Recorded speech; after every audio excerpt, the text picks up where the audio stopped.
Сәлем достар, сіздермен бүгін өте ерекше, сондай жұмсақ болып шығатын кеш пирогын дайындайтын боламыз. Видео ұнап жатса менің каналыма тіркеліп, лайк басып, қоңыраушаны басуды ұмытпаңыздар. Ыдысқа суымызды құйып аламыз, бір жұмыртқамызды салып, кішкене шымшым тұзымызды салып, жақсылап араластырамыз.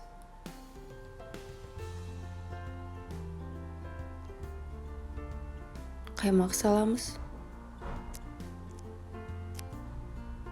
Араластырамыз. Майымызды салып,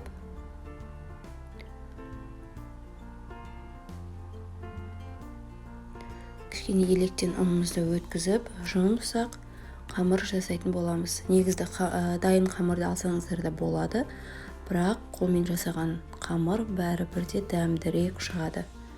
Жұмсақ қамырымызды елеп алдық. Дайын қамырымызды формаға орналастырып шығамыз. Барлық шет-шетіне тигізіп, қамырымызды бір тегіс шайып шығамыз. Енді начинкасын дайындайтын боламыз. Ол үшін тауықты үлкен бөліктерге бөліп аласыздар. Қызып тұрған тапада қуыратын боламыз. Өздеріңізге ұнайтын дәмдеуіштерді қоссаңыздар болады. Мен паприка мен тауыққа арналған дәмдеуіштерді қостым. Қызарғанша жақсылап қуырып аламыз.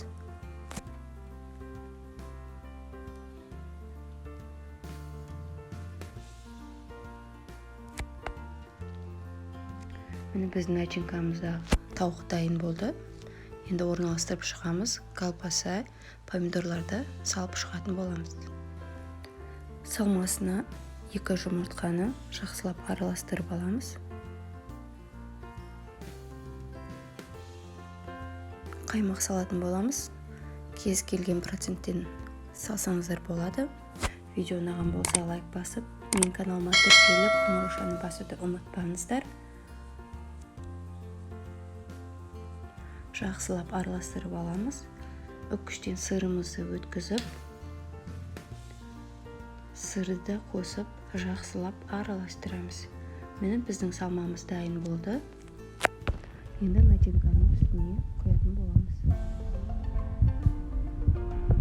Пирогымызды 180 градуста 30 минут пісіріп аламыз. Қасықтың көмегімен барлық жерге тигізіп шығамыз. 30 минуттан кейін бетінен сыр сеуіп, қайта 10 минутқа пісіруге қоямыз. Міне біздің кеш пирогымыз дайын болды. Өте сондай жұмсақ, сочный болып шықты. Менің каналыма тіркеліп, қоңыраушаны басуды ұмытпаңыздар. Сіздермен болған Хадижа. Алда сіздермен керемет видеолармен бөлісетін боламын.